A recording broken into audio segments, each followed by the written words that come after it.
La finalidad de este vídeo no es colocar a Mathieu como el mejor central del mundo, no es decir Mathieu es el mejor, Mathieu merece un aumento de sueldo, Mathieu merece esto o aquello. La finalidad de este vídeo es el contestar a las críticas e intentar poner una perspectiva un poco diferente a la que algunos parecen tener.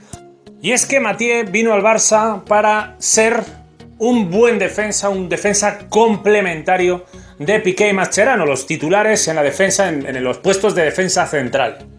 Por tanto, su objetivo era cumplir, hacer las cosas lo mejor posible y creo que lo ha hecho así. Creo que lo ha hecho y lo está haciendo así. Se le ficha porque sabes que tienes a Piqué y Mascherano, necesitas un buen central que al mismo tiempo, si tiene que pasar algunas temporadas o épocas en el banquillo, pues que no se vuelva loco, que no te genere problemas en el vestuario, etcétera, etcétera. Es el caso de Mathieu. Al mismo tiempo, te da más recursos en cuanto a las acciones de estrategia, tanto para defender como para atacar, porque es un jugador muy alto, que va muy bien en situaciones de balón parado, y también como parte muy positiva tiene que es polivalente, es un jugador que puede actuar perfectamente como lateral. Costó 20 millones de euros, lo que, teniendo en cuenta que esta es su tercera temporada, está a punto de cumplir, pues son como unos 6,6 millones de euros por temporada. A mí me parece que es un precio con el que está cumpliendo perfectamente y me parece una inversión muy bien realizada, teniendo en cuenta que la primera temporada en Liga jugó unos 2.100 minutos, mientras que Piqué jugó 2.300 y algo, es decir, prácticamente jugó lo mismo que los titulares imprescindibles, con lo que cumplió perfectamente y aportó al Barça aquello que necesitaba. De no haber sido así, el Barça jamás podría haber ganado en esa primera temporada 2014-2015 el triplete de Liga, Copa y Champions. En Copa disputó 3 partidos como titular, en Champions también 3 partidos como titular, me refiero a la temporada 2014-2015. En Liga, aparte de esos 2.100 minutos, que son muchos, como dije, pues anotó, como muchos recordaréis, 2 goles importantísimos de forma consecutiva. Uno en el Clásico, en el Camp Nou, en la segunda vuelta, Barça 2, Real Madrid 1. Y después en la jornada siguiente en Vigo contra el Celta, en un partido donde el Barça le costó muchísimo, ganó 0-1, 3 puntos imprescindibles en aquel momento, con también gol de Mathieu en acción de estrategia, al igual que en el Clásico. 2 situaciones muy importantes que, por supuesto, los medios de comunicación pues no resaltaron. La temporada pasada, Mathieu disminuye considerablemente los minutos que juega, baja en Liga a 1.200 y algo, pero en Copa juega 6 partidos como titular, prácticamente juega todo en la Copa, incluyendo la final, donde tiene una participación espectacular. Recordemos que es un partido contra el Sevilla que es un equipazo, con Emery pues es un equipo complicadísimo, lo sigue siendo.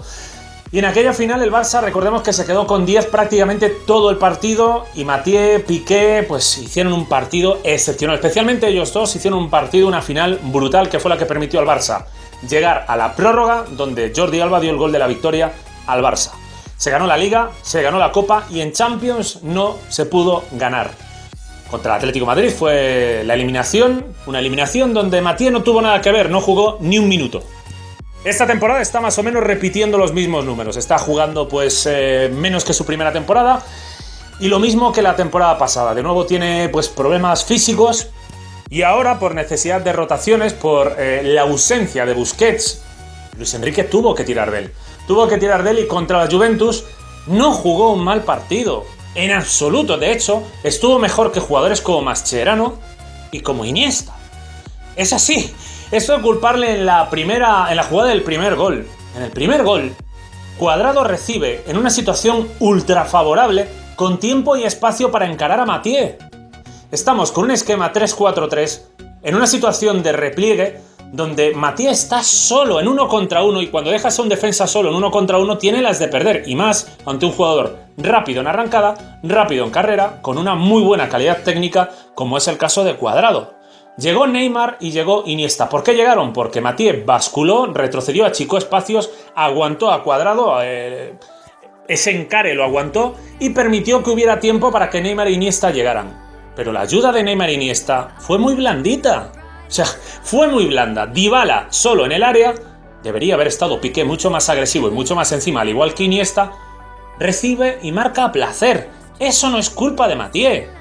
Algunos me dirán, sí, si jugó tan bien, ¿cómo es que lo cambió Luis Enrique? Luis Enrique no cambió tácticamente a Mathieu, lo cambió físicamente. Quiero decir con esto que sí que es cierto, evidentemente, que entró André Gómez por Mathieu, pero el cambio tácticamente fue el de André Gómez por Mascherano.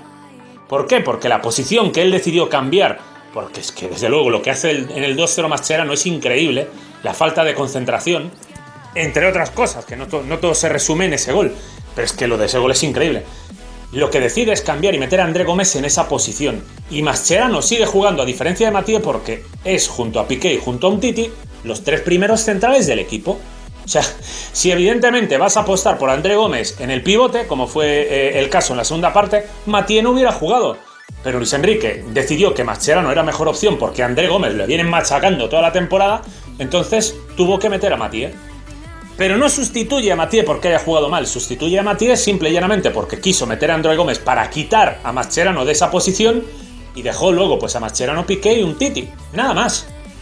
Leí de hecho a gente diciendo que es que Mathieu en ataque no aportó, no desbordó. Pero vamos a ver, que esto no es el 4-3-3, que era un 3-4-3. Que precisamente una de las principales diferencias entre estos dos esquemas es que en el 4-3-3 los laterales, por eso no está jugando Jordi Alba con el 3-4-3, en el 4-3-3 los laterales doblan a los extremos, el extremo se va hacia adentro mientras el lateral pues gana la banda y busca profundidad por la banda, y en el 3-4-3 los 3 de atrás no se incorporan al ataque. De hecho, Mathieu se jugó varias machadas subiendo y apoyando muchísimo a Neymar en situaciones muy peligrosas, y de haber tomado más responsabilidad defensiva, si lo haces mal, si pierdes, das un mal centro o te equivocas, rompes por completo el dibujo del equipo, porque esa salida de Mathieu la tendría que corregir un central, el movimiento del central lo tiene que corregir Mascherano, el movimiento de Mascherano lo tiene que corregir un centrocampista, y así sucesivamente, porque de eso se trata el juego de posición, no es solo en ataque, es también en defensa.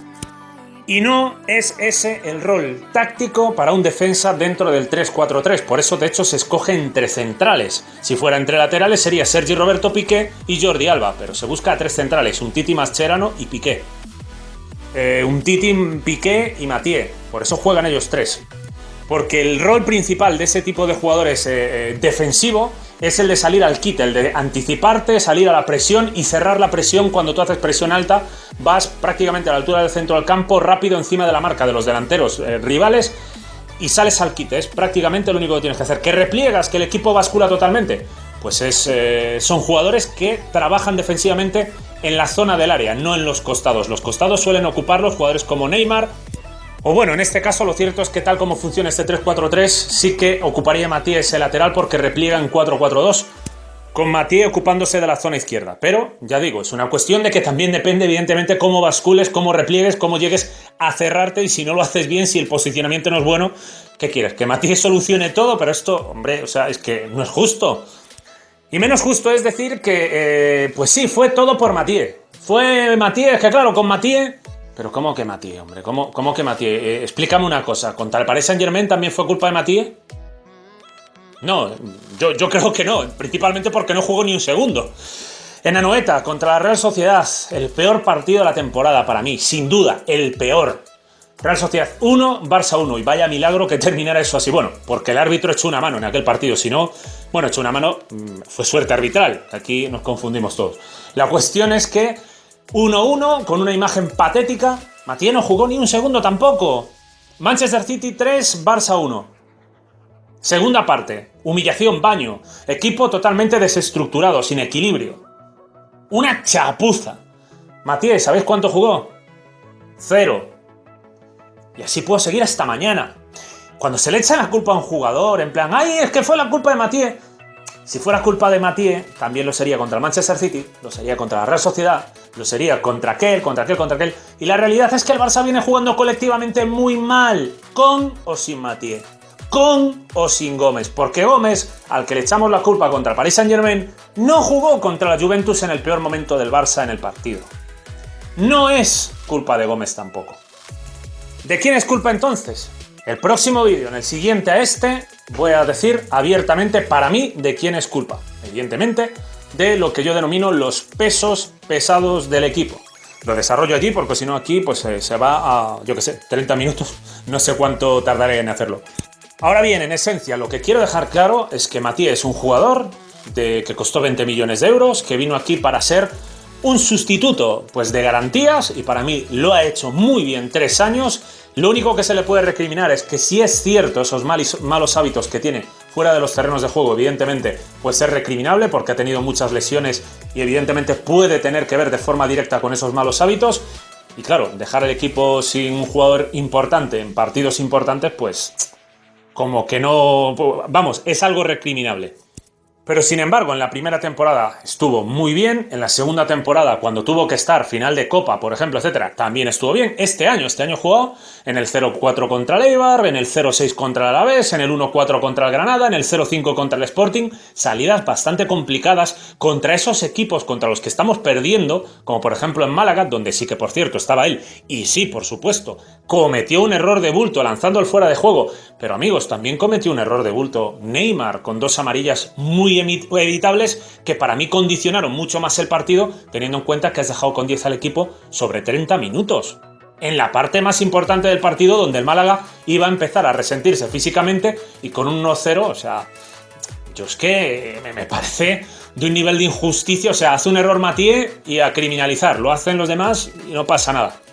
Esto, por supuesto, tiene una explicación, se llama política editorial y los medios de comunicación, cómo trabajan. Esto, bueno, lo voy a dejar para el próximo vídeo de los pesos pesados, pero en resumen, para terminar, Mathieu, 6,6 millones es lo que está costando su fichaje cada temporada, y para mí están más que bien invertidos y ha cumplido perfectamente. Hablamos de un tío que en octubre va a cumplir 34 años, y evidentemente sí, le tocará este verano salir, pero de ahí a pretender decir, oh sí, es que la culpa es de este y tal, contra la Real Sociedad, contra el Manchester City, contra Paris Saint-Germain, no hay por dónde coger estas teorías, no hay por dónde cogerlas. En fin, cada uno puede opinar, por supuesto, es libre de opinar lo que le da la gana, pero estaría bien hacerlo con argumentos, exponiendo hechos. Yo creo que acabo de hacerlo y que son bastante contundentes, a mí me parece desde luego bastante claro cómo es el asunto. Pero, bueno, no puedo cambiar yo aquí las cosas, lo que tengo claro es mi perspectiva del asunto. Mathieu no es ni remotamente responsable del nivel colectivo paupérrimo que exhibe el Barcelona, y Mathieu ha cumplido sobradamente con aquello para lo que se le fichó, que es ser un sustituto de garantías para los jugadores, ser un jugador polivalente y ser un jugador que cumpla. Nada más. En fin, aquí lo dejo y por supuesto nos vemos en próximos vídeos. Un saludo.